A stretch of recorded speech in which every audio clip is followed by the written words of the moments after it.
Get in, loser. We're going podcasting. Rock on. You can unlock the door first. Maybe. Warning. Pregnant women, the elderly, and children under 16 should avoid prolonged exposure to Dirt Diggler. Dirt Diggler may suddenly accelerate to dangerous speeds. Dirt Diggler has high gluten content and is not kosher, halal, or vegan safe. Do not ingest Dirt Diggler, as Dirt Diggler is for external use only. Discontinue listening to Dirt Diggler if any of the following occurs: itching, vertigo, dizziness, discoloration of urine, tingling in extremities, loss of balance or coordination, slurred speech, temporary blindness, profuse sweating, heart palpitations, increased use of profanity. If listening to Dirt Diggler gives you an erection lasting longer than 4 hours, you're welcome. Listening to Dirt Diggler may lead to unplanned pregnancies. If Dirt Diggler begins to smoke, get away immediately. Seek shelter and cover head. Dirt Diggler may stick to certain types of skin. When not in use, Dirt Diggler should be returned to a special container and kept under refrigeration. The ingredients of Dirt Diggler include, but are not limited to, a glowing substance which fell to the earth, presumably from outer space, and bad memories. Do not taunt Dirt Diggler. Dirt Diggler does not come with a lifetime guarantee. Dirt Diggler, enjoy the show. Extra heat.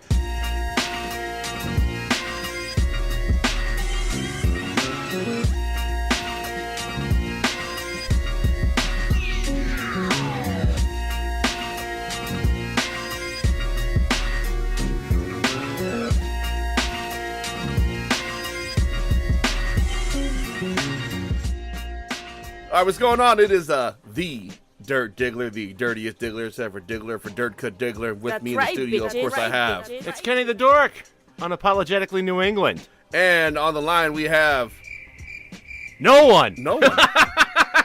Both Gianni and Brandon are engaged doing their own respective thing today. I think Brandon has a birthday he's going to be celebrating, right? Yeah, happy birthday, So happy Brandon. birthday to him, man. It's like everybody's getting their birthdays, man. It's, We gotta wait a while though. well, I got a couple months. Yeah, I got a couple months. you're a March, March.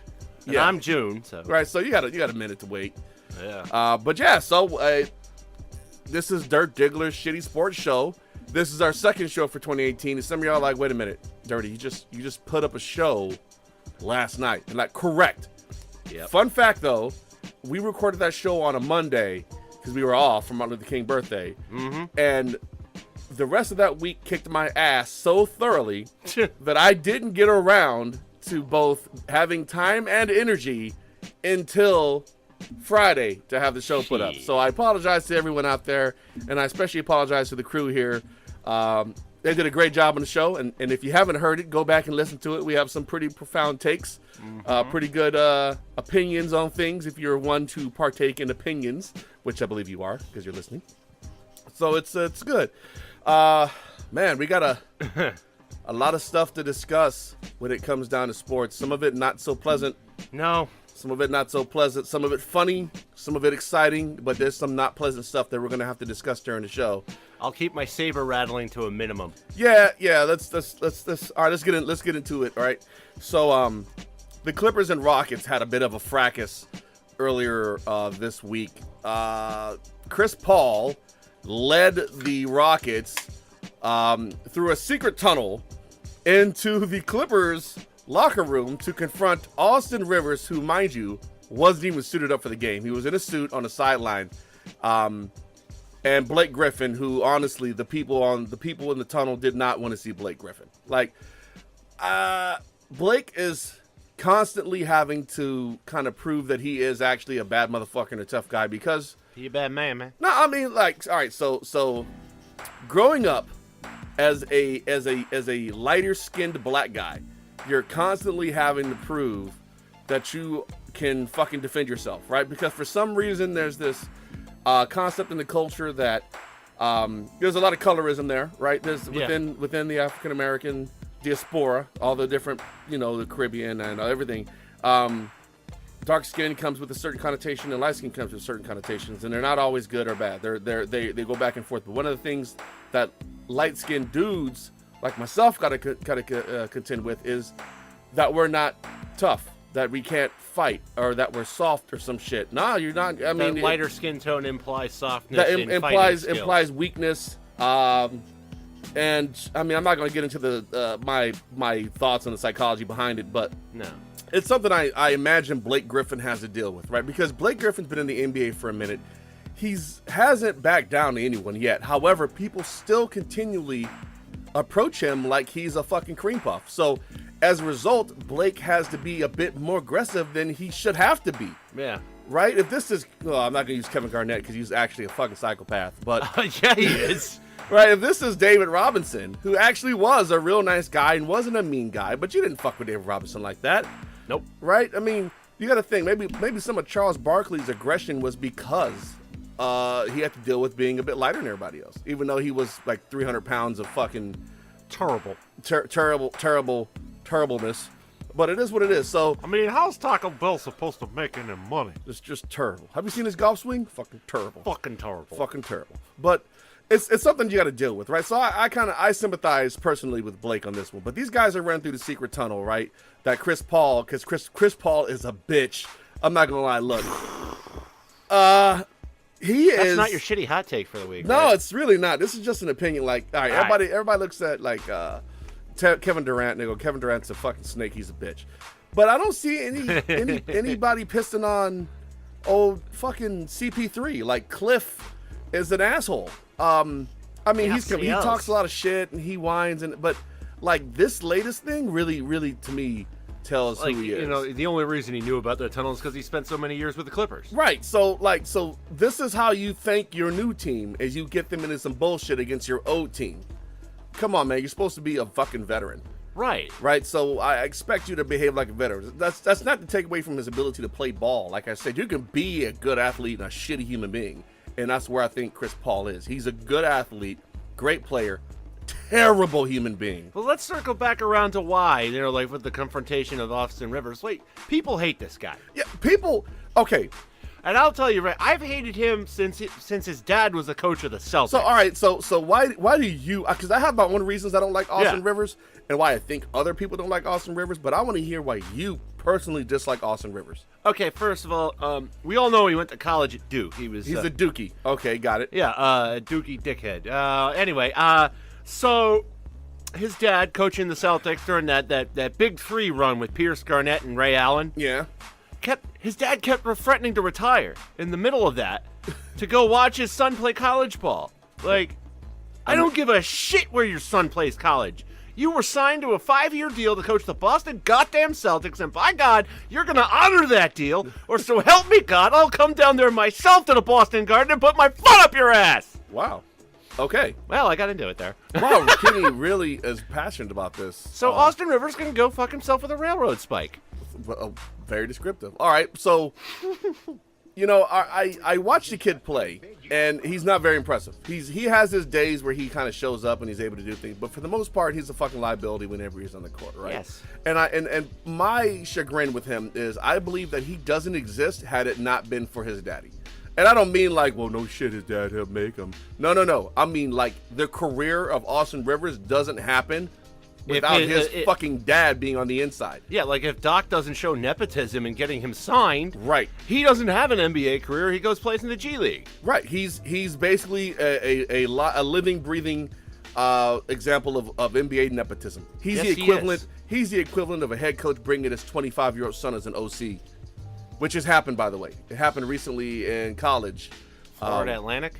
Yeah. Lane Florida- Kiffin hired Charlie Weiss Jr. It was still Yeah, Charlie Weiss Jr. is like 25. 24.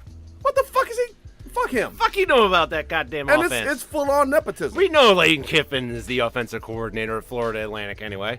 Deuce Gruden. Right? Deuce Gruden. John Gruden's son is a strength coach for the Washington Redhawks. That the DC professional football persons? Yes. But you mean to tell me that he's a Gruden? Has that Jay is his uncle? No. Has got no bearing on his employment there? Ladies and gentlemen, that's what nepotism is. Uh-huh. Right? So, Well, it's like Steve Belichick being on the staff of the Patriots. nepotism. You know, I mean, to hell with the fact that he might actually be a good coach. Well, all right. We don't know yet. Here's the thing, right? So you go into certain things. It's supposed to go into certain things blind. You don't have to in football, right? Football, there's really only there's several families that are just they're everywhere in football, for better or for worse, right? This nepotism is not going away.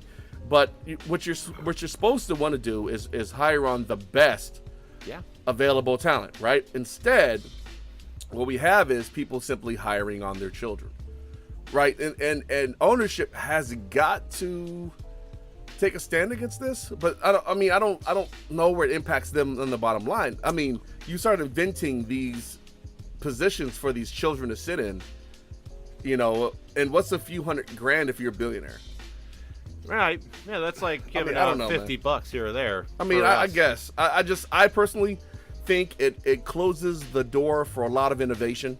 Yeah. Because you're occupying positions with your fucking shitty little kids, instead of letting someone who really worked their ass off to get where they need to be into the door. It's a disservice to the sport, and it's a disservice to fair play. Well, yeah, because basically the Clippers are wasting a roster spot on Austin Rivers. They are, and so a lot of players felt that he didn't deserve to be on the team. He wasn't NBA talent worthy.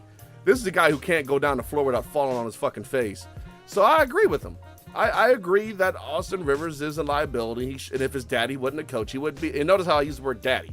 Yeah. Right? I don't say father or dad, because when you only exist based on the exploits of your parents, Yeah. and you've got no exploits of your own to speak of, that's your daddy now. You're 35 years old. That's still your daddy. Not your dad, not your father, not your pops. That's your fucking daddy. So Yeah, because we're talking about for his career. Let's see here. An average of he's only started 101 games in his career. well, he's a bench warmer. 7 seasons so far. Points per game. Where are you son of a bitch? He's got to be about 2 or 3. It's not a lot. Field goals, 3 for 8 on field goals per game. Yeah, so we're talking like 6, 7 points. Ain't shit. No, I mean, is he an NBA, backup? Nah, really. I mean, on one of the lesser there teams, it I is. guess. Career average of 9 points per game in 379 games played over 7 seasons. You know what? I wouldn't want this guy in Philly. Yeah, that's like, basically he might get into 2/3 of the game. Was he any good at Duke? He was apparently decent enough to get a draft pick wasted on him. Well, his daddy was the coach, right. so But if Krzyzewski puts effort into recruiting you, he's a Rivers.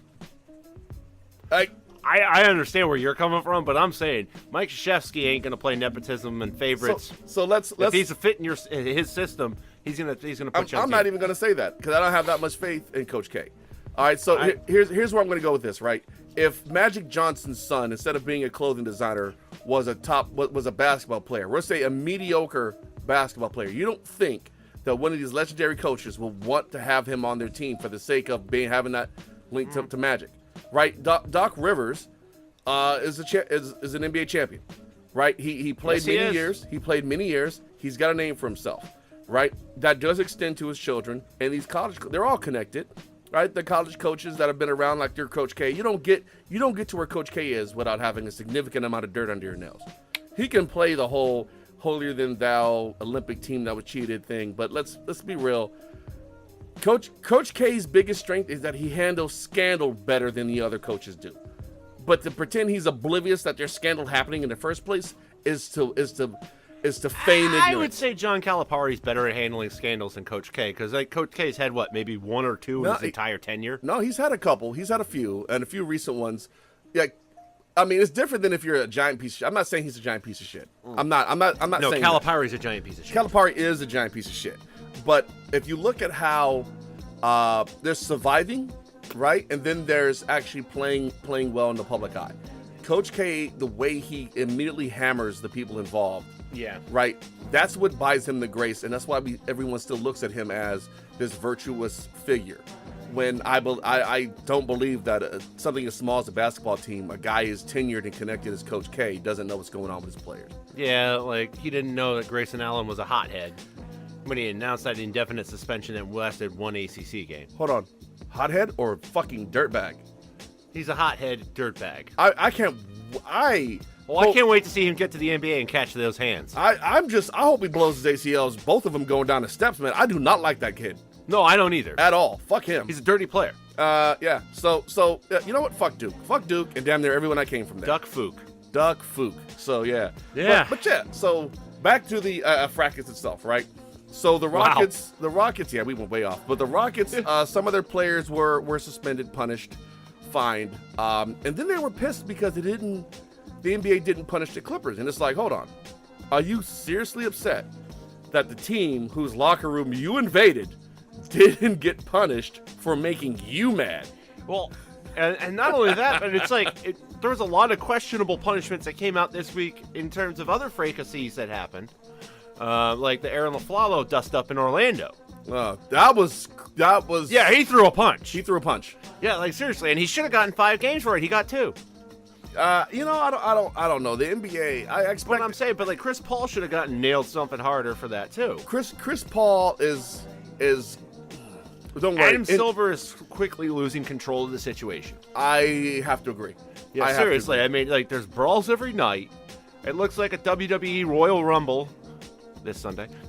Well, I think part of it is, though, the frustration of dealing with the officials, right? You've got a lot of marquee players saying that the officials are injecting themselves into the game way too much. A la Joey Crawford and Tim Donaghy. Well, then Tim Donaghy was just got into debt with the wrong Vegas guys. That's pretty much. He was a dirty ref, and he alluded to other dirty refs, and he alluded to refs being company men and calling games a certain way, per the request of the NBA for certain matchups, for certain ratings. Yes, he did a lot of things. We all knew David Stern was a corrupt piece of shit, and shit rolls downhill to Adam Silver. Yeah, and it's just the whole thing's snowballing out of control, and Adam Silver's really got to get control of it, or else he's going to lose control of the product. But maybe I think we've gone over this before, but maybe we're fucked up, right? Maybe we're looking for something virtuous where it's impossible, right? You've got billions of dollars changing hands. You aren't going to find much virtue with that much money changing hands. Yeah. I mean, we can sit here and soapbox and all we want. You put us in that position, we might be just as dirty. I like to say that I wouldn't be. I don't have enough information on how everything works. I don't have enough of informational context either. But here's the thing: I have no obligations to anyone. Yeah. Right. Like if they were to go, all right, Dirt and Dork, you two are the NBA co-commissioners, and you two run it together.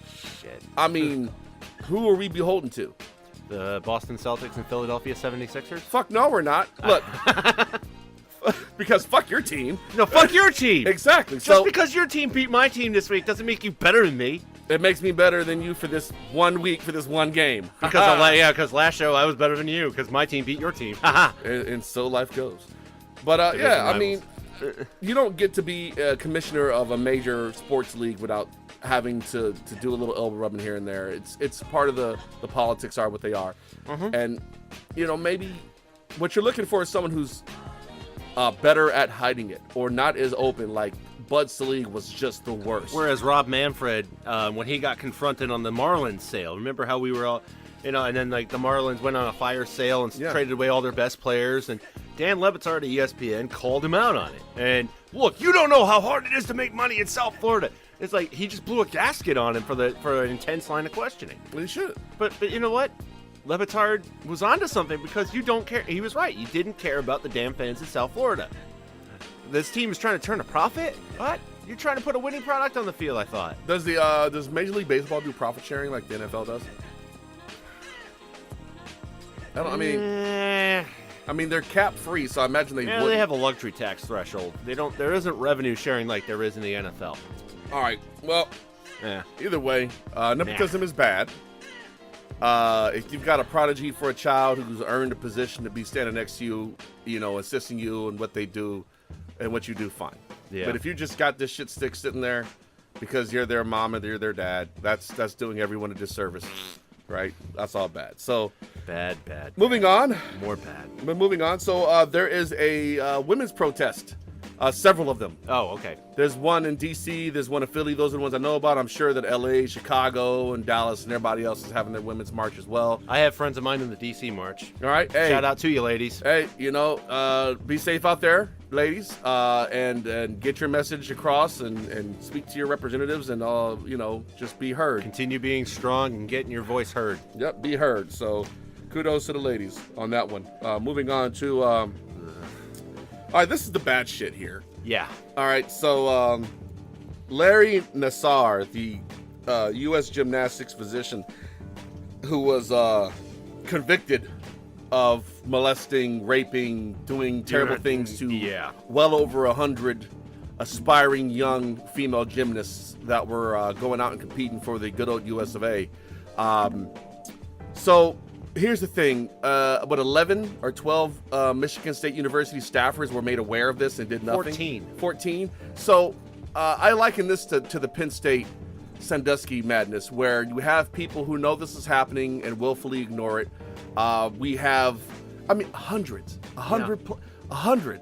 And this motherfucker has the gall, right? So part of what's I guess interesting about this particular case is as it hits its how we get sentenced is all the victims had a chance to speak in court and speak on how it impacted their lives, and basically it's not a testimony, so to speak, because it's already been decided he's guilty. It's just them articulating to the court the rights of the victims to confront their accuser, to confront their accuser of their attacker. Their attacker, yeah. Right. So Larry here, he was like, Your Honor, I cannot stand in this courtroom and bear witness to these poor women. I need a break from these testimonials. They are too stressful for me to endure. And I'm like, are you fucking serious? Hold on. I was pretty much the same way. I'm like, you had the gumption to do what you did to these young women. Now you can't stand there and take the full brunt of the consequences coming to you, including one of which is, hey, motherfucker, we're not weak anymore. We are here. We are making sure your life is hell from now on. And good on him. So this for getting it to him. So this is interesting, right? This guy actively sexually assaulted, raped, molested these girls, right? And that's a really violent, painful action. Yet he doesn't have the endurance to sit the fuck down and hear words recapping how his actions affected someone else's life. This is a weak motherfucker right here. Yeah, he's exploited a position of power. He's a never weak thought he'd have to motherfucker, man. deal with the consequences. Yeah. And he had dozens, hundreds of people, obviously, between Michigan State, the USA Gymnastics Commission, and the United States Olympic Committee, helping and enabling him to continue to do these things. And I'm sorry, but if you're in a position of power over something, over young women and young athletes, and you exploit it for your own perverse desires, you are scum, you deserve everything you get, and you should be strapped down and made to listen to every last one of your accusers in court, whether you're tired or not. I agree. I am disgusted, I am appalled, and I just think that jail is too kind for this man, and it just makes me sick. I'm sorry. Well, and because you're a reasonable human being, right? So yeah, it's... listen, gentlemen, we've had this discussion before. The NFL Network show. On the NFL Network, McNabb got fired, Eric Davis, whoever got fired. There's more people need to get fired. More people need to be fucking arrested for that shit. But here's the deal, right? If you got a friend, an acquaintance that you can kind of see is into these things, right? That you suspect is fucking up like this, it is your moral responsibility to check him, fix it, to make the situation stop, right? So, guys, we're we're men, and we're supposed to be these fucking badasses and shit, and we're supposed to bend the world to our will, and all right, cool, man. That doesn't mean you get to bend the world to your will when you want a free drink. It means you're supposed to do it all the time. That's what it is, right? So the ladies, I don't need to remind you of this, because you got to live through the gauntlet every fucking day. So this is for the guys. If you're going to sit there and beat your chest and claim to be a macho motherfucker, you need to be willing to stand up to your peers to correct them and to correct these situations, right? And taking it beyond just saying, hey, man, that's not cool. Yeah. Are you still going to go hang out with this motherfucker? Because if the answer is yes, then you're part of the problem. If you're not going to the law enforcement, to correct this, if you're not alerting someone beyond the institution itself to look into this, because we've seen what Penn State did, right? And now we see what Michigan State did. We saw what Baylor did. We can almost go down the list for all these colleges that have Florida, right? Florida with the Jameis Winston rape case. Florida State. Florida State. Yeah, sorry, Florida State. With Florida enabled a murderer named Aaron Hernandez. Yes, Aaron Hernandez at Florida. Him. Yeah. Miami back in the day. Oh boy. I mean, it's this. There's a price tag that, When the check comes due, be ready to see it cashed. Exactly, and I don't think these like First of all, U.S. gymnastics should be just be destroyed. It needs to be rebuilt from the ground up with all new people. Yeah, blown up. Well, they're ending all contact with the Caroli Ranch, and there's a good start. Well, Bella Caroli was a legendary gymnastics coach for the USA. He coached Mary Lou Retton to gold in '84. Blah blah blah. Shut up. Anyway, it's just how many? Okay, so yeah, I'm just saying that they're changing the culture. all right. So actually, ladies, this one's for you. And please, I actually, we are very interested in what your feedback is on this. Right. I need to understand this rationale because I'm on the outside looking in here. All right. So when you have these cases that happen, when you have multiple young women being raped, molested, and it's very systematic, right? You got one person who's the predator, right? And it's something like women's gymnastics.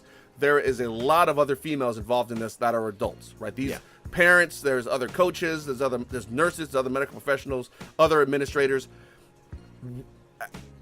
Is there an obligation as a woman to be mindful, cognizant, and to report these things? Because obviously as men, we ain't shit. We're not going to fucking do it, I guess, right? But what actually, it's heartbreaking, and I don't want to make it sound like I'm making it to be all the women's fault. No. But the assumption is, being on the outside, is that as a woman having to walk through the gauntlet every day, you would be much more sympathetic to someone going through that type of treatment, and you would be much more likely to report it. And I'm not seeing that happen in these cases. I mean, a football team at PSU, not a lot of women around. A female gymnastics team, tons of women. You've got a role as a caretaker for these young women as well. You know, the adults felt them. Men and women. And but I am curious to know what do you assume the rationale is when a woman knows this is happening and doesn't say anything? Is it fear for her own reprisal? Is she part of the system that's enabling it? Right. Does she just not care as long as she gets to? I want to understand the psychology behind why someone who could be so intimate with this treatment, being on the receiving end, would allow it to happen still. Right. I'm very curious. So send us an email to dirtdiggler2023@gmail.com. We're curious, and I'd like to know, because it's been bothering me for a while. Yeah, I mean, I just hope we can exist in a world where we can stop asking the question, how did this happen? Well, yeah, or one of my favorites is, well, she was asking for it. No. No, she wasn't. Yeah, no. Well, see how she was dressed. I mean, what do you expect? I don't know, her to get to where she needs to go, to do what she's got to do. Fuck, I don't. So what? Maybe she feels those clothes are comfortable. Like, if I walk out the house and my pants are a little snug, I don't expect to get package checked by every other woman, walking down the street. Like, nobody does that to me. Why would you think it's okay to do that to a woman because she's dressed a certain way? There's so many fucking things that are wrong with this. Like, we could do, and I'm sure there's been hundreds of thousands of hours just on this. Yeah. Maybe just this year alone of man hours. But this is the ugly stuff. Basically, listen, ladies and gentlemen, it is our collective moral obligations as being upstanding human beings to not allow these kind of things to happen. So let's be better about protecting our children from these predators, because we know they exist. So let's be a little bit more mindful about how we move and how we teach our children to move and how we protect them while they grow. Yes. That's all I can ask as a parent. So moving on to the foosball. The foosball. The foosball. Our teams are playing this weekend. Yes. Hey, the Cowboys playing this weekend? I don't know. I think they're playing the same time the Steelers are. And I believe the Jets have a game at the same time along with the Giants. But it's not being played on a football field. It's being played on a couch. Gotta get that Madden, baby. So, yes. Got him. Yes, conference championships this weekend. Tomorrow, the Final Four. Final Four, right? And very unlike, you got three quarterbacks that are, and then Tom Brady. So, I guess let's talk about the AFC Championship first, right? You have the Jaguars playing in Foxborough against the New England Patriots. Yeah. You got a Blake Bortles who is playing decent. I don't want to call him like this year's Flacco, because Flacco was actually putting up decent numbers, but he hasn't made he hasn't made any detrimental mistakes. He hasn't fumbled, hasn't thrown a pick. I mean, does he throw? You know what dirt? else is I found shocking? I found this out during the week. What? Against Super Bowl winning quarterbacks starting for the other team this season, Yeah. undefeated, Seriously? 4-0. Wait. Well. 2 of them against Big Ben. Uh huh. I'll give you a minute to give you a quick second to think of the other 2 before I answer for you. Do they? Fuck. How many quarterbacks are left? There's Brady. There's Big Ben. There's Breeze. That's active. Flacco. So yeah, Flacco's one of them. Flacco's one of them. Okay. You know the other one is Fuck. No, who? Russell Wilson, Russell Russ Wilson. Captain Osprey. Captain Nice little Osprey. tradition we started. Yeah, he's the honorary Avenger. Yeah. But so yeah, he's 4-0. But if you expand that to include quarterbacks with Super Bowl rings, there is one loss. Jimmy Garoppolo. Oh, Jimmy G.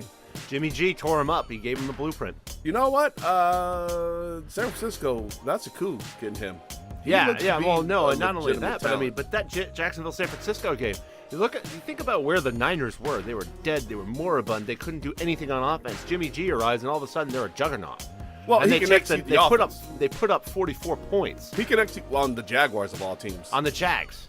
Well, I mean, they're missing a lot of talent. The Niners are, right? But having a quarterback who can run your offense well, Yeah. and improvise, which Jimmy G can improvise, but he Yeah. can make up for busted plays. He's mobile enough. He's not gonna tuck the ball and gouge you for He's a 30. traditional quarterback. But he pocket can quarterback. slide, he can move, and he can Yeah. he's good. Now imagine that the guy who taught him all his little tricks. Well, we can assume that. Yeah, even with the stitches on his hands. So, all right. Yeah. There's speculation that that Tom Brady's hand exploded earlier this week into a million pieces, and that they're still trying to find the tip of his pinky somewhere in the field. We know that he had a hand injury, that he just skipped the presser, and that he's seen wearing a glove. Right? I've heard everything from open dislocation, which is Yeah, where the bone was sticking out of the thumb. yeah, not a fracture, but a that the joint dislocated so badly that it pierced through the skin. And the most recent one I heard is Rex Burkhead's helmet strap, the little click button, that buckle, that keeps your chin strap on, was loose, and that it cut his finger, it cut his hand during a drill doing handoffs, and that Tom needed 4 stitches in his hand and all this other shit, right? Yeah, but it was gushing blood. And the thing is, though, I mean, like, when you hear stuff like, oh, Tom Brady's hand is injured, if you're one of the other 31 fan bases who just want to see the Patriots fail, oh my God, there's hope. Well, yeah. So we have 3 teams who have never won a Super Bowl playing, and then the Patriots. Yeah. Right? And to be honest with you, the other 31 teams would love to see someone other than the Patriots play in and possibly win a Super Bowl. It gets tiring. I know. Right? I know. Because that first Super Bowl, right? Everyone's like, oh, cool, Good on you. You finally broke through. They fucking finally got a Super Bowl, man. That's right after 9/11, the Patriots. Yes. Oh, my God, go America. And the second one was all right. second one, you're like, all right, these guys are okay. And the third one, you're like, oh, what the fuck? No, you were more like, God damn it. No, I was pretty pissed. Yeah, you were. Yeah, fuck Jackson. I met you 2 months after that. Yeah. But I wasn't And you saw that shirt I had, and you were like, God damn you. I wasn't super pissed, though. There's only so much. I mean, McNabb was fucking puking. Yeah, So, yeah. I mean, but then the fourth one, then you're just like, okay, enough. At that of this. point, you It's guys been a decade since the last one, and you were like sick of it. You had become the evil empire at that point. You had Spygate came and went. Tom Brady went from being happy to be here to raging asshole. You have Belichick with his normal MO. It basically it is what it is. The darling charm that was it wore off. It wore off, and it's what it is. I think it wore off in 2004, honestly. Between the Red Sox winning the World Series and then the Patriots winning the Super Bowl a couple of months after that, it's like, all right, I've had enough of Boston. The Boston fan base, from being a tortured, championship-less, well, not having a championship in so long, to all of a sudden falling into a windfall of championship riches. Yeah. Well, from the outside, y'all didn't respond very well, as that everyone was an asshole about it. New money. New money. It was really, and a lot of Boston fans are still very new money about it. Well, very I think obnoxious. the problem is they're being obnoxious about it because now, like, a lot of the fans that are being obnoxious about it now have known nothing but winning. Well, remember there was a distinction: red hat, pink hat. Yes. And I remember the red hatter was the one who had been there for all the losses. Right here. Right, and then the pink hatters were the ones that Jumped on board. jumped on. They're the old day equivalent of the Seattle 12s. Well, and not only that, but, like, you know, you're thinking about a lot of 20-somethings. Yeah, Now who've been Patriots fans their entire lives, but they've never known. they've never known a season. losing season. They've never known They've only known Belichick and Brady and success. They've never struggled through. They never struggled 2-14. through. They never dealt with Rod Rust, Raymond Barry. They never dealt with Dick McPherson. Oh, you know what? You know what you got to do? Ron to them? Meyer. You know what you should do to those young people? Show them footage of that Bears Patriots Super Bowl when the Bears absolutely ran roughshod over that team. You know, 6-year-old Dork is still trying to recover from that. Dude, that was a was fucking actually 7-year-old. That was an ass whooping. That That Bears is- team was a fucking juggernaut. Well, yeah, like, and on top of the fact that they were already mad that the Dolphins weren't there, they totally wanted a rematch. they totally wanted the they totally Dolphins. wanted a rematch. Then the Patriots, like, Poor the Bears guys. made a mistake on special teams and fumbled the opening kickoff. The Patriots got a field goal a minute into the game, and you're like, all right, we've got a lead on the Bears. all downhill from there. 44-3 later. All downhill from there. Oh, God. So for those young Patriots fans, Boston fans who've only known success, you got to show them the Red Sox blowing that fucking Buckner. You got to show them that 86 was a particularly traumatic one. year. You got to show them the Bears game. You got to show them, like the 86 World Series with the ball going through Buckner's leg later that year. It was like right up first base, wasn't it? Like, Yeah, and they didn't sub in Dave Stapleton for defensive purposes. God damn it. They knew his knees were bad. God damn it. Then we had to watch a New York team celebrate. God damn it. Which is the worst? It was the that worst. much we can agree upon. Well, it was the worst until y'all started winning. Yeah, I know. Then y'all winning became the worst. Because you had the Celtics, the Bruins, the fucking Patriots, and the Red Sox all win championships within like a 10-year period. 9-year period. Yeah, that's obscene, right? Yeah, first city to have all 4 sports franchises win a championship within a decade. I've been to 10 championship parades in my life. That's amazing, right? I know, it's crazy. But remember, Dork, you had to come back off the ledge for a minute. You were pretty sensitive about all things Boston sports. And you're I know. And you're not the only one. I'm sure I got spun up in it. Every fan base has their people who can't separate their personal life from that of the team. Yeah, but like having the perspective that I do now, Yes. I understand why everybody wants the Patriots to lose. Yeah. And why they're finding hope in Tom Brady's hand injury. Yep. And, they're all jumping on the Jacksonville bandwagon and yelling, Duval! So I just learned today that Jacksonville, the city of Jacksonville, is in Duval County. But hold on. The city of Jacksonville is Duval County.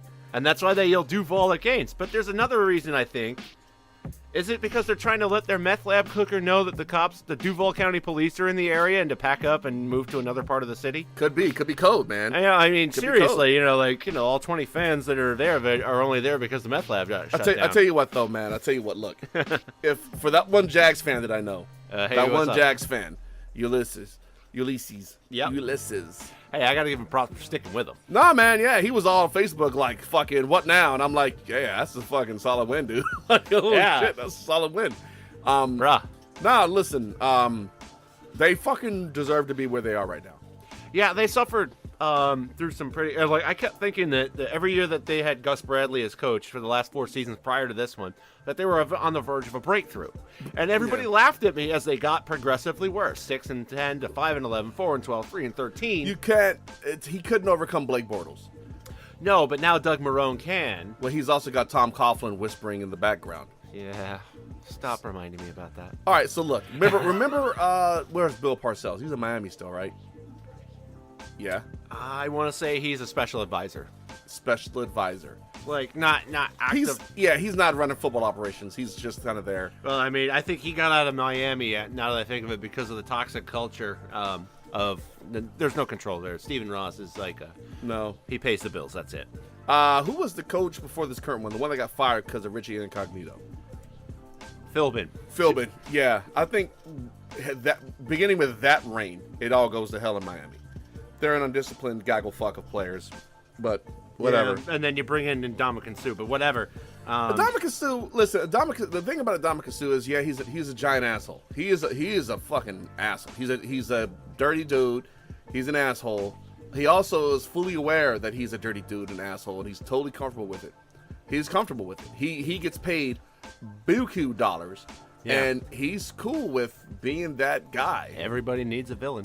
But let's be real. Like, he has made game-impacting plays. The leg whip into Matt Schaub's nuts. There's that. Catching Kaepernick on the goal line to prevent the Niners from winning that game. Yeah. Like, he's made good plays. But, and the thing is, he's such a philanthropist off the field. It's just like he weird. just loses his mind on the football field. He's like, and I will always tell you this, he's like 30, 40 years removed from when he should have played. Yeah, because like he backed up on the Aaron Rodgers' foot during that playoff game. He is 30 to 40 years misplaced from He when would should have fit played. in perfectly with the Night Train Lane kind of guy. If he was on the Jack 1980 fucking 4 Raiders, you know, 1977. Any of the old Raiders teams, any of those old teams. Oh Lord, yeah. Yeah, he With Lester Hayes, fucking- Jack Tatum, all of that those shit. dirty He'd have been- shitheads. He'd have been good. He'd have Yeah. blended right in, man. So, like I said, Ndamukong Suh is Lyle just. El Sato. Oh my god, yeah, he died, man. Yeah, he From, like, did. a lot of those old players. All right, so now y'all like, who the fuck are these guys, right? So, Google is your friend. Google's your friend. Let me Google that for Let you. me Google that for you. But no, a lot of those old players from the late 70s, early 80s, all through the 80s, have died from very strange cancers, Steroid which abuse. is, definitely tied to this steroid abuse. Especially that Raiders team. Those guys were super fucking jacked. Yeah, well, it was in response to what the Steelers were doing. The Steelers discovered him first, Yeah. and then the Raiders went and But took the it. Steelers win the right way. Well, listen, I'm not gonna sit here and say that for a lot of people, winning is winning, and how you go about it is irrelevant. Right? It's how you go about it. No, is but just trust me, fucking- I know a lot of Steeler fans who say that we're better than the Patriots because we win the right way. I was like, by introducing steroids into the NFL, you shut your mouth with that blasphemy. But it's what happened. It's what happened, yes. So I mean, you still got rings from it. They're not going to take the rings. They're not going to take Yeah, the exactly. Lombardi That's out what I of your tell trophy people case. about the Patriots 5 trophies. They don't take away Lombardi's, bitch. You know, like so. What if the Eagles were recording people's fucking calls and shit? Are we winning Super Bowls? Then I don't give a fuck. I'll be the bad guy. I'm Fucking good with A. that. I good. love being the bad guy. It just feeds more. I'm into the going to Philly ride it as mystique. long as I can, which is probably about 2 years when Brady retires. Look, it feeds more into our mystique as being terrible. Yeah. Right. Speaking of Philadelphia, I had a couple more points to make. you want to go ahead and make your points. Yeah, I know. Like, have you noticed how the Jaguars are going out of their way to feel disrespected, reaching for reasons? Whatever gets them up for the morning. Well, like you know, the Patriots are being very complimentary. Like Matthew Slater making the comment about how God said, "Let there be corner," and there was Jalen Ramsey. It's a little hyperbolic. I get it. But they're like, that's not what they're really saying about us in the locker room. What?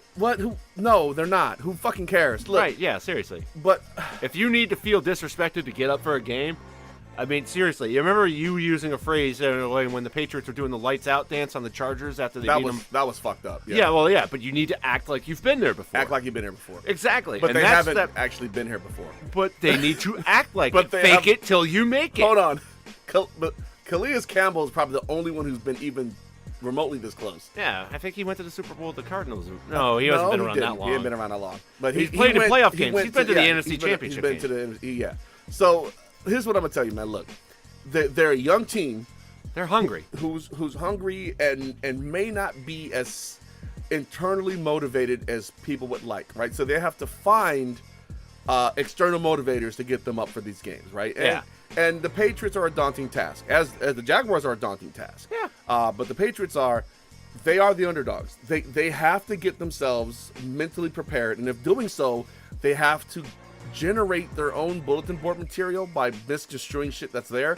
While I will say it's not fucking healthy, it's what they're gonna do. I Yeah. mean, the Patriots know how to play the media. When it comes to Tom this, Brady's hand this week, especially. Tom Brady's hand That's this a week. huge example. It's of a it. huge thing, but they're not going to sit here and actively talk shit about a team they're getting ready to play in the conference championships. They have to play the game. I remember Freddie Mitchell, who had like fucking 5 career receptions for the Eagles somehow. Fred X. Fred X talking all this shit about the Patriots DBs, saying he didn't know who they were. Earth, Wind, Moreland. And this guy like had We had a wide receiver playing 5th defensive back that season. Hey, look, Troy Brown did well. He was good, but how much did he do? He did nothing. Like talking shit leading up to the game, it doesn't really help you. No. So the Patriots know this. Yeah. And everyone knows this, but not having those guys who are willing to provide that bulletin board material, if you're the Jaguars, you're looking for it, and so you've got to convince yourselves that when they say that they're a talented team, that they're secretly talking shit about you. It's if you're the little brother and you're getting ready to ball your fist up and hit your big brother for the first fucking time, there's a lot of mental prep you got to do. Yeah. And this is what the Jaguars are doing right now. Well, I understand, everybody's all dorked up for this game. Pun intended. Yeah. Dork. So tomorrow at 3, the Patriots are going to host the AFC title game, and they're going to play in it for the 7th consecutive year. Everybody's tired of seeing the Patriots win. I understand. So tired. And this could be potentially the franchise's 10th Super Bowl. Yeah, I understand. But I also think that if Brady can hit his short to intermediate passes, 5 to 15 yards tops, with little to no pain, he's good enough to overcome that. And then not only that, you'll see a healthy dose of the running backs, the 4-headed monster of Gillislee, Burkhead, Dion Lewis, and James White, with maybe even a little bit of Brandon Bolden, depending on who's effective. I think going to dress 5? Well, Brandon Bolden mostly dresses for special teams. Okay. But they do mix him in sometimes. Sometimes you'll see Matthew Slater running wide receiver routes, even though he's more special teams captain. I'm just saying that there's the Patriots have a dearth of offensive weapons, and they're all getting healthy at the right time. And the Jags are vulnerable to the run. They have proven that they're better against the pass. Yes. So if the Patriots can keep them honest with the pass enough to make them honor, they can open up the run. And I think the Patriots are going to lean more on the running game tomorrow than they usually do. I think this is going to be I'm not going to say a lopsided game, but I think the Patriots will seize control in the 4th quarter. I think as far as calling this game, that you have a Jaguars team that offensively is nowhere near as explosive as what you would like to see from a team in this position. But that's not only that, but you also have to look at the Patriots on defense that are getting healthy for this game. Like Alan Branch, he's their huge run stuffer. Yeah. So that may negate a little bit of what Leonard Fournette can do. Not only that, but the injury he was limping off the field with. Leonard Fournette returned to that game and was okay. Yeah, but he wasn't as explosive. No, but he's had a week. And he had a car accident this week, and Belichick was photoshopped in as the driver. Of course he wasn't. That was hilarious. Of course he was. But no, I think if you're the Jaguars, you want to keep the ball away from that Patriots offense, right? So this is what you're going to see: a ton of runs, short passes. The Jaguars are going to, they're settling for moving the chains. Explosive plays, okay, cool, if we can get them, but they're not looking for that kind of shit. But they're looking for more of a New York Giants Super Bowl 25 approach, which we alluded to last week. Yeah, but if you look at what Bortles did against the Steelers, as the game wore on, he took chances down the field and he was successful. You can do that when you have a big lead. So, remember that by the time the 4th quarter rolled around, that wasn't a big lead. Well, yeah, but they were able to take chances, and he had by that point he had developed the confidence to take more chances. So I don't see why that game plan changes, right? Healthy dose of Leonard Fournette. You're going to see tons of Leonard Fournette. Yes, you're going to see tons of those running backs. TJ Yeldon to spell Leonard Fournette on other downs. They're gonna go after the middle of that Patriots defense. They're going to try to bring that safety down, and then they're going to try to get behind them with the passing game. But not too far behind them, right? Because remember, they don't want to score quickly because that just gives you the ball back. They're going and not only that, but the passing game is going to be a little bit more hindered too with Stephon Gilmore's maturation in the pass defense and learning the system in New England. It took him a while to adjust. And you got to remember, Bortles can tuck and run. Yes, he can. He has been an excellent runner in the playoffs, right. And the Patriots have struggled against mobile quarterbacks this season. So if you're Jacksonville, you play to your strengths. Yeah, play to your strengths. You leave it to your defense to minimize the damage that the Patriots do, and you meticulously go down the field on offense. You chew up as much clock as you can. You limit the damage because really, Tom Brady and quarterbacks of his his echelon are able to orchestrate the damnedest things Damnedest. with a very little time, right? Your Aaron Rodgers, your Drew Brees, your Tom Brady, these Russell Wilson, fuck. These guys Yeah. are able, like, you got 30 seconds to move the ball 80 yards down the field. Done. Huh? Game on. Huh? Yeah, they just scored. Game over. What? How much time did Aaron Rodgers have against the Cowboys last year in the playoffs? It was like 33 seconds. He moved the ball down the field, He and got that 35-yard miracle. but he got it. Yeah. So, fuck. I've seen Tom Brady do things like he got a touchdown against the Saints, as a matter of fact. Yeah. The 2013 season where no timeouts, like 45 seconds ago, he had to go the length of the field. So when you have a quarterback who's able to quickly generate points, the goal is to minimize the amount of time they're on the field. Yep. So you run the ball. So if you're Jacksonville, you control the clock. But very much a la New York Giants when they had their runs. Yeah. And I think if the Patriots win the toss and defer and they score before halftime, that's where the game's going to be decided, honestly.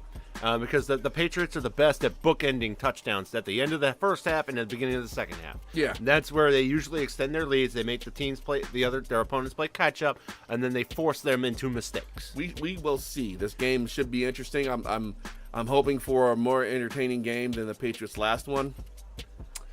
Yeah, it was pretty boring. That was fucking disgustingly boring. Well, but the Titans were overmatched. They were. They were not supposed to be there. I would have rather that been the Chiefs because, as I said before, the North remembers. The North remembers. The North remembers. All right. We wanted revenge against KC for Can- opening night. Did we? We didn't have. Oh, here it is. Yeah. The confectionery dessert wine pairings. As we make our picks for this game. Right. So Jacksonville is represented by deep fried Twinkies with dollar store chocolate sauce. Because they're cheap trash. Bad for you. Classic cheap trash. Yeah. So Southern. So southern, so satisfying. This is what Florida man has. Florida man. Florida man has this with his gator. Yeah, but you wash that down. With New England Cape Cod Riesling. Ooh. Yep. And I honestly, Where do you see this going? I don't know. I don't know which of these teams are going to find the answers first. The Jacksonville defense is spectacular against the pass. Yes. So it's their strength plays well against the strength of the Patriots. Tom Brady's ability to move things around. They've got very smart, athletic DBs back there. They've got a good pass rush, and they've got very fast linebackers. Yes, they do. And they also have a decent run game. However, the Patriots have been here a lot. Yes, and they have. And they are in full swing right now. They're not like some crippled team limping into this game. They're healthy. It's hard to bet against them no matter what, but it's extra hard to bet against them at home.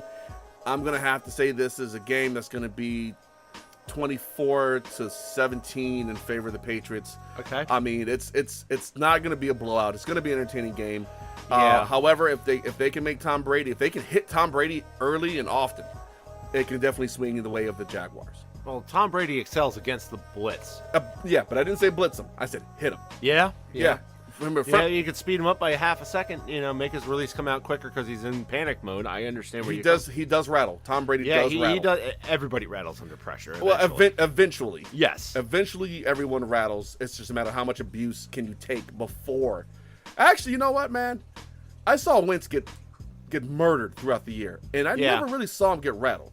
I never really saw him get up and complain about not getting a call. He just always, well, gosh darn it, and he would just go. You get that shucksy doodle thing. Yeah, he's an interesting guy. Yeah, he is. Yeah, but we'll talk about him in the next little segment. But how do you see this going? I know you're going to hold me this one. Like I said, I think this is going to be one of those games where if the Patriots win the toss and they can bookend touchdowns, that's where the difference in the game's going to be, and that's why I have this going 27-13 Pats. Fair. But if they don't win the toss, then 20-13. So take one touchdown off the board. So you're saying that the Jaguars don't score more than 13 points? I think that this is going to be a defensive slugfest. Remember, the Jaguars can score on defense too. I know. I watched the Pittsburgh game, but I'll tell you right now, one thing that New England's not doing that Pittsburgh did, looking ahead. Yeah. They are focused on the Jags. We like I said, we should see the game has yet to be played. Should be interesting. I'm looking forward to seeing that Less game than tomorrow. 24 hours to kickoff. Bring Man, it on. I'm excited. All right, so Obviously, you're excited for this one. I am excited for this one, right? You're back in the NFC Championship game. We Philly. have returned after quite a long hiatus. Hi. What, 8 years? It's 8-9 years. You have Minnesota represented by Chocolate Mousse at Philadelphia, represented by Black Walnut Winery Iridescence. It's a lush wine. It's a good But, dessert wine. It's Yeah, got but like, because Minnesota, you always have mousse everywhere. mousse.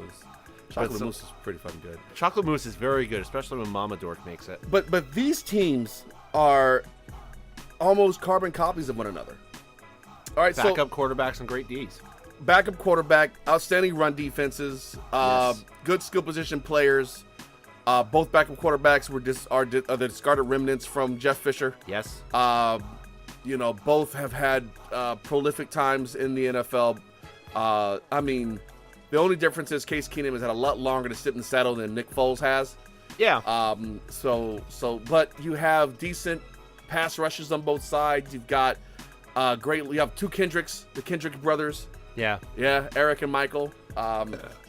So this is an interesting game. So here's the thing: when you really look at Minnesota's defensive stats, they went and they did the numbers for their performance away and at home as it pertains to the run and the overall defense. And they're like, well, they're much better at home than they are away. And then they went and looked at who they played, and basically they're saying that when they were at home, they were playing like on average the 14th ranked offense.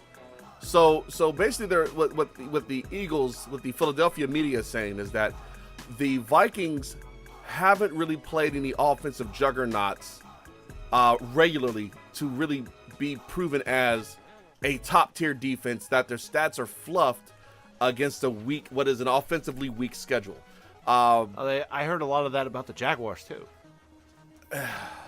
Yeah. Yeah.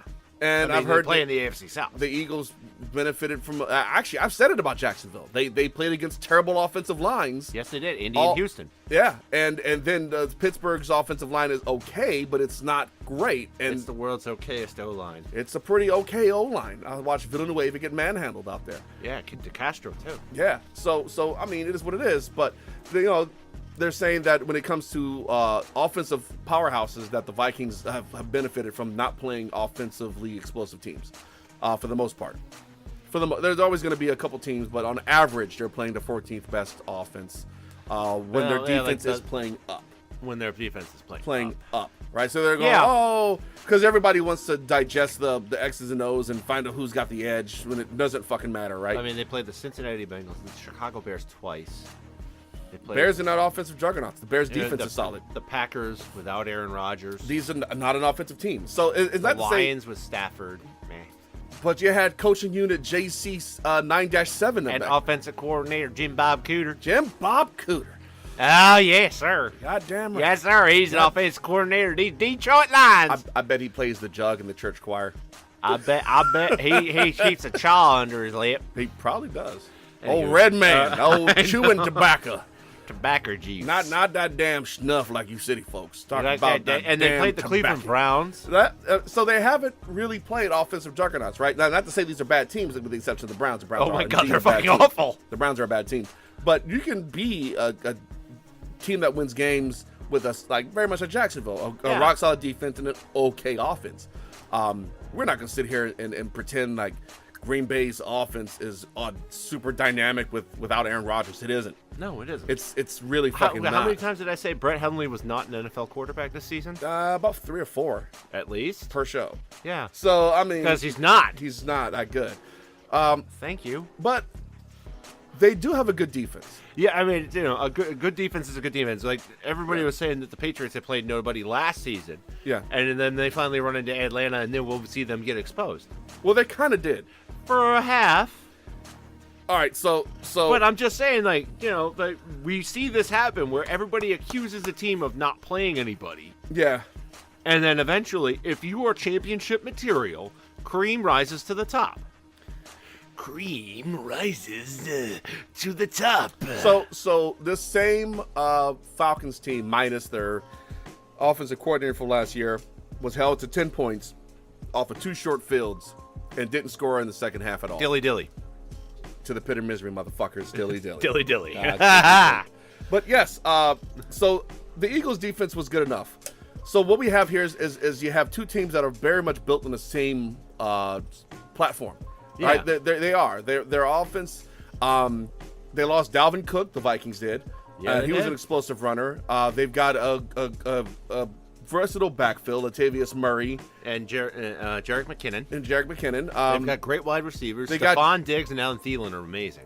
You know what? Thielen is this. He's not a flashy, super fast guy, but man, he runs tight routes and He's he gets like a Julian open. Edelman. He is kind of like a Julian Edelman type player.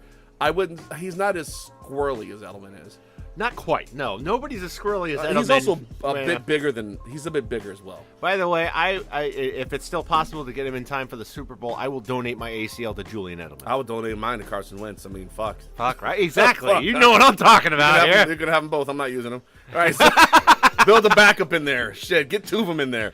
Not one for later, you know. Yeah. I mean, they got some wear and tear on them, but they're good, right? They're like Yeah, man. Yeah, make a perfect one out of both, please. As long as Jules plays. So Take my thumb while you're at it. Give it to Tommy. So I think right now it depends on what game plan the coaches, because all right. So Philadelphia, let me cover them real quick. Yeah. My Eagles, right? You have Nick Foles.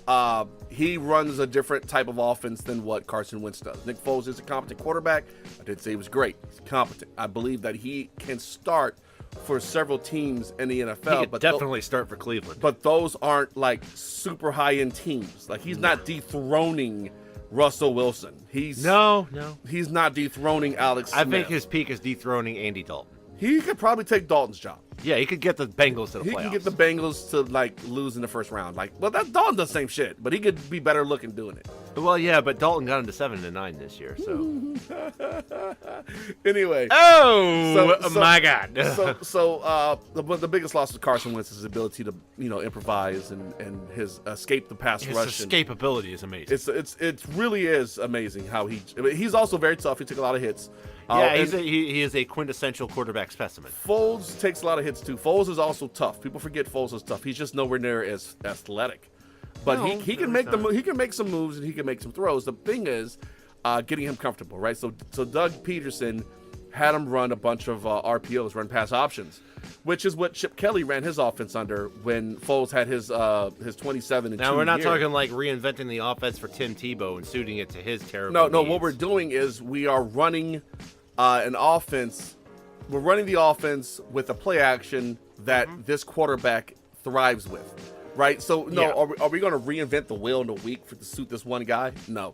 But what we are going to do is we have these plays in the playbook, these run pass options. We have them because Wentz ran them, and we're just going to run. We're going to expand them a bit and run more of them. And then from the success of those, we'll start opening up the field and doing other things. Doug Peterson does shit like call back-to-back screenplays to the same guy, to the same side. Because who the fuck does that? Like it failed once, you're not going to go back to. Yeah, you are. Damn. Who the fuck runs a jet sweep on like 3rd and 1? Patriots. Fair enough. I'll Yeah. take that comparison. Yeah. I'll take that comparison. They'd run a bubble screen on 3rd and 1. I'll take that comparison. But because you don't expect it. So I think at this point it's going to come down to which coach can game plan their offense the best suited for their quarterback. Case Keenum is solid. He's good. He's a good quarterback. I'm not going to sit here and say he's elite, but he's definitely played his way to where he is right now. He's definitely played his way into a huge payday. Should he test free agency somewhere? Yeah, he has. I Well, think they he got- could start for 16 NFL teams. They got Bridgewater and they got Sam Bradford. Sam Bradford still there, so someone's got to move. Yeah, exactly. Three Someone's gotta quarterbacks move. that want to play. Three starting level quarterbacks. I mean, it's a great problem to have. Yeah. Like it's like with the Patriots, earlier this year with Jimmy G or Tommy B. Well, you also believe that Case Keenum is much more mobile than Bradford is. Yeah. So Bradford's suited, by the way. He's the backup. So if you're Philadelphia and Keenum goes down and you see Sam Bradford trot out there, you are fucking salivating because you know that this guy is going to be totally unable to escape the pass rush, which is going to be there. So here's the difference in the So pass wait, does that rushes. mean that Teddy Bridgewater runs in? If they suit him, they don't normally dress 3. Yeah. Most teams don't dress 3 quarterbacks, but Bradford is, he's played he's more. active. He's played more recently because remember Bridgewater was out for like 2 years. Yeah, I know. But so the difference in pass rush, right? You have Everson Griffin on Minnesota, who's got like 15 plus sacks this season. He's a monster. Yeah. But he's like the guy. He's like the only one really that puts up ungodly numbers, right? Philadelphia's got several players that have 5 sacks plus. So it's not so much they have a guy, so much as they have guys that come off that come after you, right? And you saw during the game, Kenny, last week when they throw that NASCAR package in there, where they take Brandon Graham and slide him over to tackle next to Cox, and then they bring off Chris Long and Derek Barnett off the edge. Yeah. When they know like you're gonna pass the ball, and they say fuck it, they're coming right after you. And they overload the right side of the field and force you to go to the one option that you knew you were going to, but at the one spot you don't want to. Like that 4th and 10, that 4th down pass with Julio Jones. Yeah. Where they forced it to the point where if he had caught it, he'd have been landed out of bounds. Yeah, there's a lot of contact. Julio Jones fell. People are like, he was passing interference. Not really. He slipped. The turf was shit in Philadelphia. I'm not gonna sit there and lie. It was shit, but it was shit for everyone. So it's fair. Mm-hmm. But yeah. So they don't have a stud like Everson Griffin, but they have lines. Yeah. Like for those hockey fans out there, the Eagles have lines they run on their defensive front, right? They'll pull all 4 of them and put in 4 fresh players that are all pretty solid players. And eventually, you know what the offensive linemen are doing? Sucking gas. They are sucking gas because you get used to dancing with one guy over an amount of time. You both wear down. When that 4th quarter rolls around and this guy has played like half of a game and you play the whole game, he's gonna fucking whoop your ass. He's fresh. Only the best of the best can hold their own in that time period. So that's what the Eagles are doing, and I think that's the biggest difference in how the two teams are made up defensively is that. But we shall see. So whoever puts their quarterback in the best position to succeed will be the winner of this game. Of course, I'm rooting for my Birds. I know you are. Well, the defense is lights out at home, for one. Yeah. 2, if Nick Foles doesn't become a turnover machine, I believe the Eagles can win this game by 10 points or more. I think they can, because what I believe can happen is I believe the Philadelphia defense is very opportunistic, as is the Minnesota defense. But I believe that when you have safeties, you got a lot of banged up players. Adam Thielen is banged up with a back. You have the safety coming off a concussion where he was not. I don't know how he's cleared to play. He was knocked unconscious last week. This is why your players are suck starting pistols right here. This guy shouldn't be playing. Yeah. But he's suiting up. Right. He got knocked the fuck out, and he's suiting up. I don't think so, man. The concussion protocol is a joke, folks. Look. Should we get Public Enemy to do a rap song about how the concussion protocol is a joke? I wouldn't want to take away from 911 being a joke, but well, get up and get down.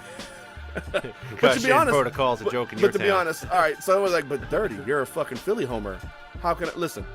I am a Philly homer, but having Kenny bear witness, I'm actually more for like a fair game and player safety than anything else. Yeah. Right. Like, of course, I want my team to fucking win, but I don't want someone to die while I'm out. While they're out Ronald there. Darby had suffered that hit, sit him. God, sit him. Right, Ronald Darby's. After that freak injury we saw in week 1. Oh, that's cringeworthy. Yeah. But I'd have cringed no matter who got that fucking injuries. I'd have cringed. That was fucking heinous. And I would have hoped that they recovered. Yeah. I don't want anyone to lose their life for this shit. I don't want anyone to lose their livelihood for this shit. You know, I do want my team to succeed. But, like this guy, what's his damn name? What's his safety? Except the C. For the Vikings. I forgot his name. Either way. Cornelius. Nah. Him having that being knocked out and then being cleared to play the next week is suspect. And I don't think that decision is being made with the player's health in mind. So I have a problem with it. This isn't like he got an owie on his finger and shit and he's coming back out there after getting taped up. This is a fucking head injury. And we've seen what happens when you don't treat him right. So it's a concern for me. But yeah. What is it? No, keep going. But so yeah. So all right. So this is where I'm going here. Philadelphia is the 3-point underdog at home again. They're running with the underdog label. I'm looking forward to it. I saw a couple of hype videos. I'm ready to run through a fucking brick wall.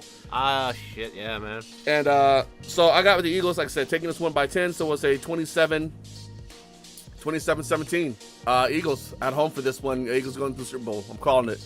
Eagles. You are Eagles. calling it Eagles going to the Super Bowl. Eagles Patriots Part 2. I'm calling it. Yeah, I'm going to agree with the Facebook post from the NFL earlier this week and be contrarian here.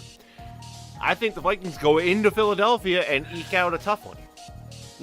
21-19. Wow. Yeah, the ability of the Vikings defense to... Because I think, like, if Peterson can figure out the formula, to move the ball up and down the field effectively, but I think the Vikings defense will stiffen in a bend but don't break kind of manner, similar to New England. Nick Foles will have a couple of good moments in the game, but they'll hold in the field goals. Alshon Jeffrey has more touchdowns against the Vikings than anybody else. That's nice. He also played him twice a year. He did. He did. He had more chances He to do so. did have more chances. He also had more chances against the Lions and the Packers. He just has more success against the Vikings. I understand that. Xavier Rhodes has given him a tough time. I'm calling a Patriots-Vikings Super Bowl. All right. Well, we're going to see. Vikings are going to be the first team to host the Super Bowl. Nope, not going to happen. There's a reason no one's hosted it. Not going to happen. You think so, huh? I do. I believe strongly. I believe so. I just don't think the Stars are going to line up for him like that. So were you talking about Andrew Sendejo? Sendejo, thank you. It was with an S. S. Well, yes. CS. R-E-S-P. Ass! Sammy jump in front of a truck! So, all right. Let's get into this week's shitty game time beer. Greetings. I'm Dirk Digley of the Philadelphia Digglers. And I'm Kenneth Dorksworth of the Connecticut Dorksworth. And we are here to give you Dirk Digley's shitty game time beer of the week. And this week's beer is 4 stars. It's Australian for beer, mate. Foster's Lager. Yeah. Get this blooming can open here. Yeah. All right. It's a rather large can. Yeah, hey, it's big like the continent and country of Australia. All right, man. Let's try this garbage. Hold on. Okay.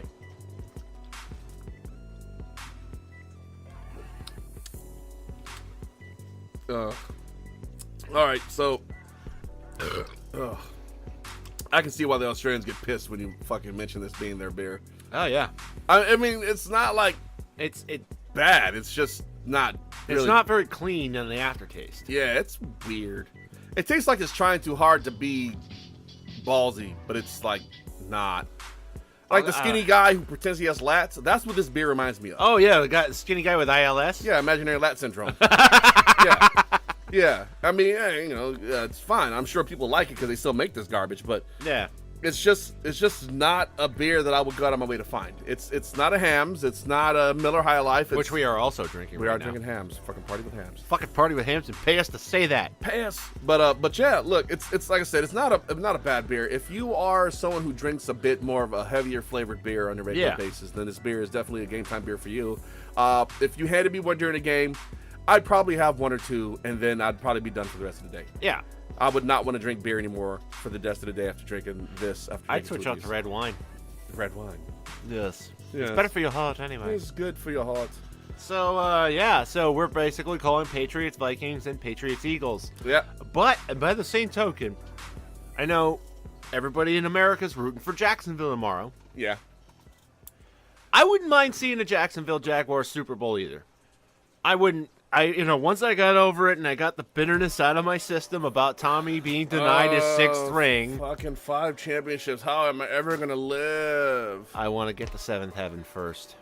I want to rub that in Steeler fans' faces, and then we're good. Okay. Whatever. Anyway, moving along. But, hey, if the Jaguars make it, if the Jaguars win the AFC, we are guaranteed a first-time Super Bowl champion, and I'm down with that. I am also down with that, given it's my team. I understand. But not only that, but I really want to win this thing. We would be down to 3 teams that had never made the Super Bowl.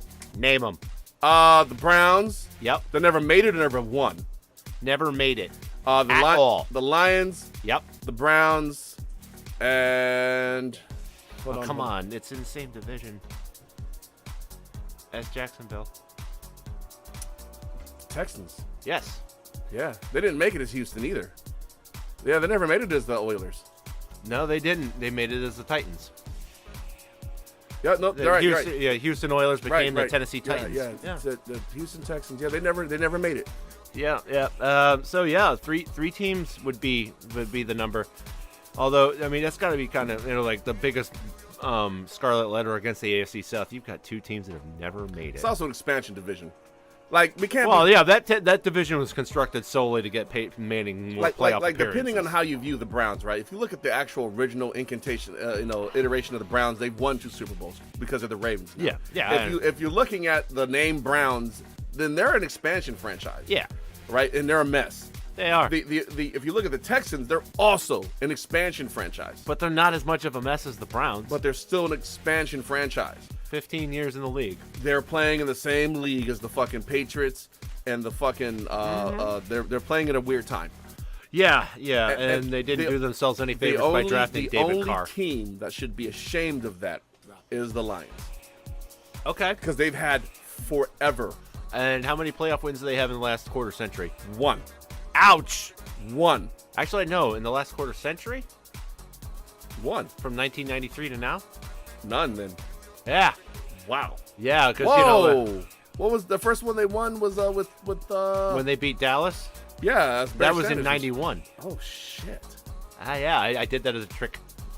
You tricky fucker.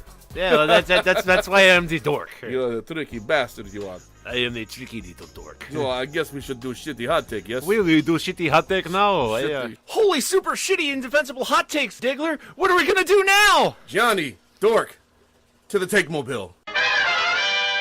Okay, hold on. I guess I just gotta get this started. Hold on. It takes a minute. It's kind of old. All right. Really? All right. I think. All right. I think we're good. I think we're good to go. I think we're good to go. All right. Shitty hot take. I believe that Doug Peterson suits up and takes game time snaps for Eagles during garbage time and blowout win. Oh, you calling a blowout win? Yes, I'm calling blowout win for my shitty take. Oh, well, comrade. Fucking shit. Show me the P tape. So, I have the shitty take for the dork. It is that Tom Brady, to address all these concerns about his injured hand, takes off the glove and removes it and reveals that he can now shoot force lightning out of his hands, and that's how he negates the Jacksonville defense, and you're all fucked. So Tom Brady's a dark sider. He's a Sith Lord. He's a Sith. He studied under the tutelage of Darth Belichick. Well, hold on. Wouldn't Belichick have the force lightning? Well, he taught Brady well. I suppose so. Okay, So- fine. What do you want him to do? Force choke Calais Campbell? At some point, he's going to have to kill Belichick. That's the only way. I'm good with that, by the way. I'm not. But not really. By the way, I mean, my alternate shitty hot take, I contemplated this one before the Force Lightning one, was that Tom Brady is scratched before the AFC Championship game, and the Patriots win with Brian Hoyer. Fuck, man. I mean, when you're really going shitty. Well, I mean, given enough time, Belichick can game plan around whoever he needs to game plan around. Wow. I mean, shit, why not? I mean, if you need one game out of Brian Hoyer, he can get you. He can get you. He's just not going to take you through the season. No, He's not a bad but quarterback. he's not. He almost got the Browns to the playoffs a few years back. Yeah, he's not a terrible quarterback, 3 man. years ago, I might add. Yeah, it's been rough the last And couple then years, all of though. a sudden, Jimmy Haslam told Mike Pettine, "I want you to play Johnny Manziel." He was sitting on the sideline making too much of a ruckus, so he was. It was a sexy move. It for was the sake stupid. for the sake of the fans. It cost them a playoff berth. They were caught. Well, I mean, They how wound many, up losing 5 in a row. how many owners who inject themselves into the actual operation of their teams do so to the benefit of the team? Jones, Snyder, No, they don't No. benefit. No. Bob McNair steps on his dick. Yeah. Polish sausage, Nope. Bears, Bears. cheese, Beer. sausage, Beer cheese. Boston. Pizza pie.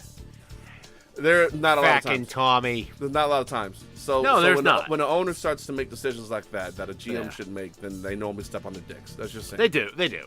So. But so we've got a few owners here, for the most part, in this championship round that don't step on their dicks and interject themselves. Yeah. And that's why these teams are here. Yeah.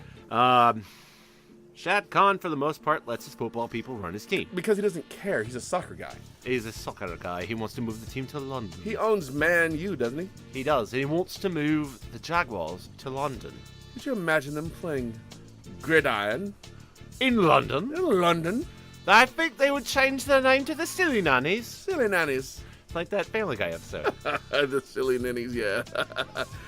Oh, man. Well, What all right. a damn show, huh? Yeah, right. Fuck, man. So, yeah, it's been a while since it's just been me and Kenny. I have had fun. We've had a good time. Gianni and Brandon, you guys were missed. Can't wait to have you guys on the show while we do our Super Bowl wrap-up, roundup, whatever, coming up the next couple weeks. Yeah. Yeah, it should be fun. And pending the results of Sunday's game. Yeah. Oi. Yeah. Oh, yeah. Well, we'll figure out what we're going to do for a Dirt and Dork Super Bowl Spectacular. We got to figure something out. Yeah. All right. Well, hey, Kenny, you got anything? No. I have no last-minute parting shots other than go Pats. All right. Go Birds. And as usual, it's been real. It's been fun. It has been a real fun. Dirt Diggler and The Dork. out. Out.